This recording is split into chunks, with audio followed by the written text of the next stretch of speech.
Good evening, everyone, and welcome to another edition of Bushcraft Out Back. Today I'm out back in my house with my truck camper again, and it's going through some changes. I started this project off a long while back. You guys might have seen the video, and it kind of started as an emergency shelter, and that's all it was going to be, just a place to crash if the weather turned south on me. And since then, it has evolved a little bit. Now, if you take a peek over here, the newest edition, you'll see there's a hole at the bottom of my wall and there's a hole at the top of the wall. And I'll give you two guesses to what that might be. Now, if you stay with me, I'm going to take you inside for my newest addition to this project and show you exactly what I've done. Pretty excited about it. Stay with me.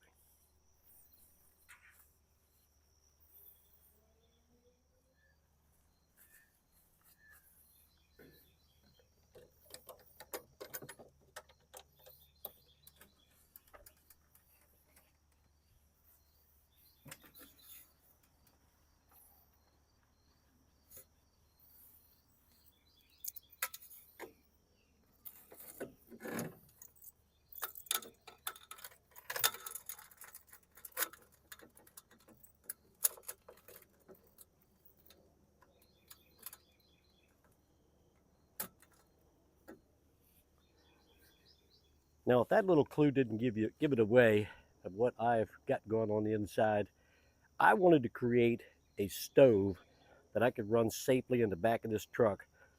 And I didn't like the idea of putting a wood stove in the back just because of fumes and things like that. So I wanted to run something very, very safe that I could sleep at night and create a bunch of heat, or as much heat as I would want. I have slept in the back of this thing using a buddy heater.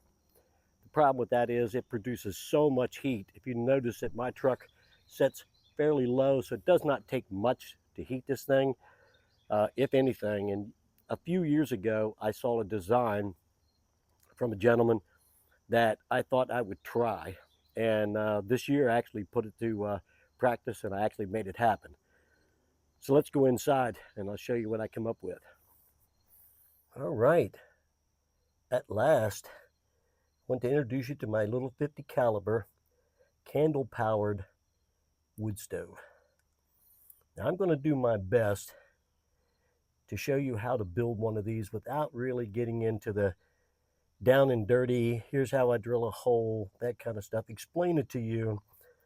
There's videos on how to do this, but this one I think turned out pretty well. And tonight we are going to actually put it through a test. I'm going to put some candles inside of it, 3 or 4, and kind of experiment with some things to see how it's going to work.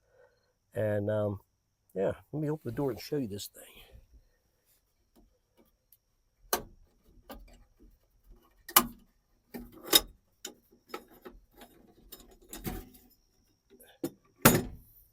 And you can kind of see there's my hole in the bottom for my fresh air, and this upper pipe, which I have not painted yet, takes any kind of fumes. You could run a candle in the back of this thing fairly safe. I know a lot of people say that candles produce paraffin, and but if you couldn't run a candle, Bath and Body Works would be out of business. But I still wanted to make this thing as safe as I possibly could. So if you take a look, I drilled 2 holes in the side. They're both 2-inch outside OD, and you just slide exhaust pipe through it. Now, the reason why these 2 pipes are in here, this is what I'm going to heat via candles at the bottom. Heating these up, my heat will come out here, and this will pull the fresh air off the bottom of the truck and bring the fresh air up into the stove and then come out the side.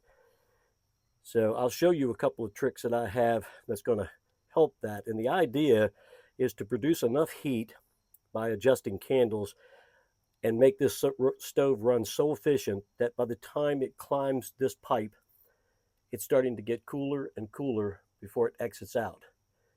Now, behind these walls, which are tin on the outer, there is concrete backer board that is about 1/8 of an inch thick or 1/4 of an inch thick, stainless steel bottom. and more concrete backer board.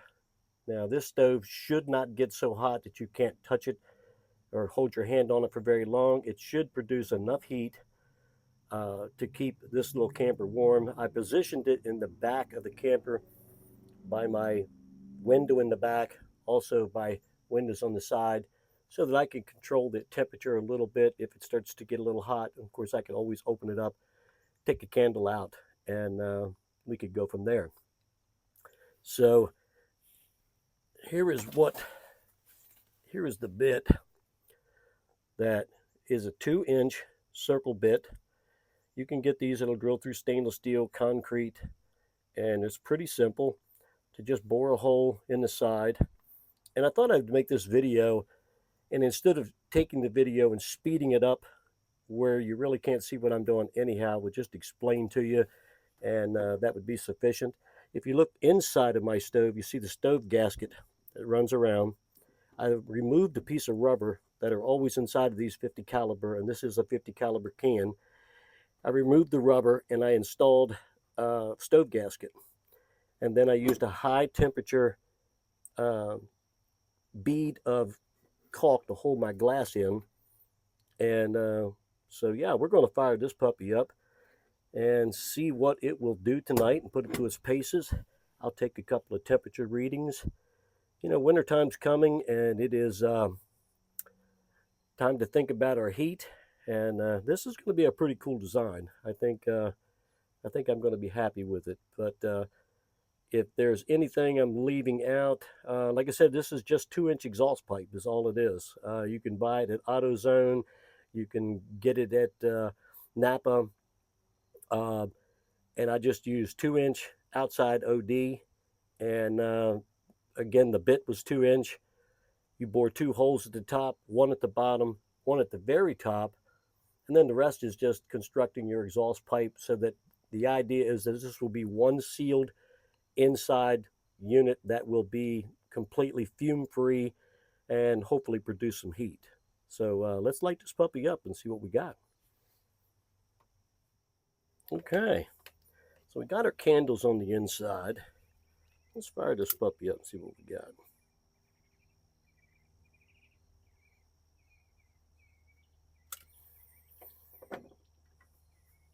Yeah. Like I said, even without it being sealed, I don't believe this thing would produce any kind of fumes. But I, again, want to run my camper. I have my grandson who goes with me quite a bit truck camping, and I'm not going to put him in harm's way or myself. So, yeah, let's try this puppy out.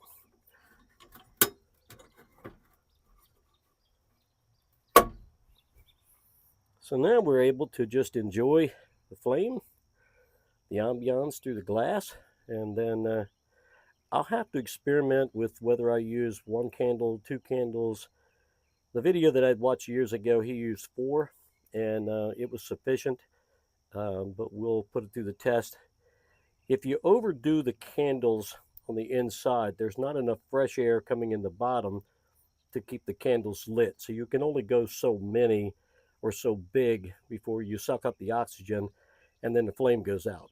So again, it's still very safe, because if anything, the flame would go out and that would be it. But I'm going to be pulling off the cold air down here, and one of the things I'm going to be using in this is I'm going to be using a, if I can find it here. Here we go. I'll be using a computer fan. It's just a basic computer fan. It's DC powered.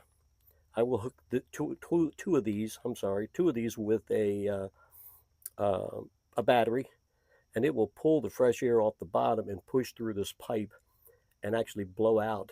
Very quiet. I used them. I checked them out. I hooked them to a battery, and they are very, very quiet, so they don't make any sound. But it actually pushes some cool air through the pipe, which again, our idea is to produce enough heat to keep this truck nice and comfortable without climbing up this pipe and having a bunch of heat that's going out the side. So yeah, this is going to be test number 1. Stay with me, we'll check it out. Now, I did want to mention that one of the additional items you will need is a product called JB Weld. And you can also get that at the automotive store. I buy it in kind of the putty um, that you just kind of knead it up in your fingers and put it on. I think it does a better, neater job. If you use the product that you have to mix in the tube, it's very messy and kind of gets all over the place. So I experimented a little bit with that. But once you get everything in place, there's no welding that you have to take to a shop and have it done. You just use that JB Weld to get your seals, both there and on the outside of there and on your pipe going out. So this whole project was really just a matter of fitting together some jigsaw pieces and making it work. And right now, I think it's about 5:30. I'm going to keep an eye on it. This thing is actually starting to get warm. Um, that's a great sign. And I'm going to see how long it takes me to get this thing up to temperatures. I was going to stay out here tonight, but it's really not that nice outside right now. So I'd probably roast out of here. But this is what these tests are about. So let's let her heat up a little bit and we'll check her out again. Okay, for the purposes of demonstration, I did bring a battery in and I did temporarily hook my fan up in my tube because when I came back out to check it again, I was actually, see if I can get this, like 180 degrees coming out these tubes, whereas the side of the stove is still pretty comfortable to the touch. So we are going to take our fan and hook it up. Now we're pushing air through these tubes.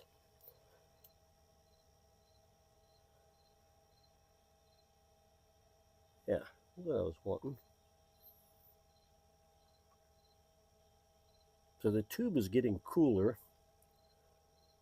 and that's kind of what I want because that air is a lot more comfortable, which is going to translate to not as much temperature going up this pipe. So I should still be able to have my hand on top of the stove and be able to hold it there.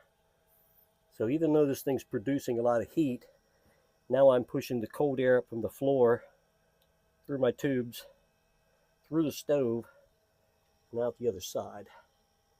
So this thing is working exactly like I want. Now the question of it is, how long will these candles last? They say 4 hours, emergency candles. I may experiment with them. I may even try to run a steno burner in here. Again, this is all sealed up, so it's safe. So yeah, good test. And that fan doesn't make that much noise. I like it. This thing is actually running really, really good. It has cooled down quite a bit just with that little bit of air pushing through it, and that's what we want. Very, I wouldn't say cool to the touch, but you could hold your hand on it.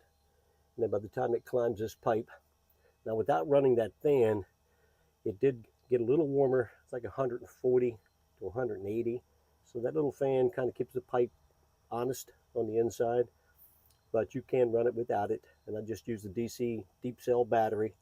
Now I have a Jackery as well, but I just wanted to run just a DC battery, and that thing will probably last me weeks, especially when I go out on just overnighters. No problem at all keeping the battery charged and just pushing a little bit of heat out my stove. By the time it gets up here, yeah, it comes back out my pipe, it's room temperature again. So even though I beefed this wall up to accommodate some heat, it doesn't really matter. Stove doesn't produce that kind of heat, and I can adjust that candles from one candle to another. Here's a peek at just the tools that you'll need. Again, a normal drill. Here's that bit up close. Just a bore, a 2-inch hole in the side of your stove, and easy 50 caliber. It cut right through it, no problem at all. JB Weld your project in, and you're good to go.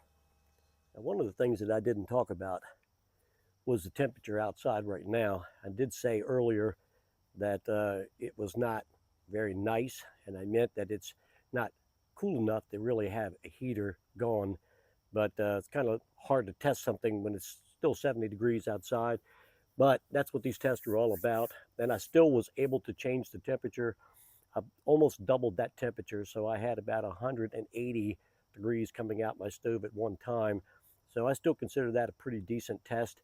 And there's times that I go out and camp, and I like to camp in the 30s. I've camped in the 20s, and I've even done some camping a little more extreme than that in a teepee. But then it becomes a little uncomfortable. So I still think this test was pretty successful. And I'm going to play with the candles, the height of the candles, different types of candles, and just make sure you can't overload the stove, like I said before, because it will snuff out with the oxygen being gone from the inside. That's kind of a trade-off.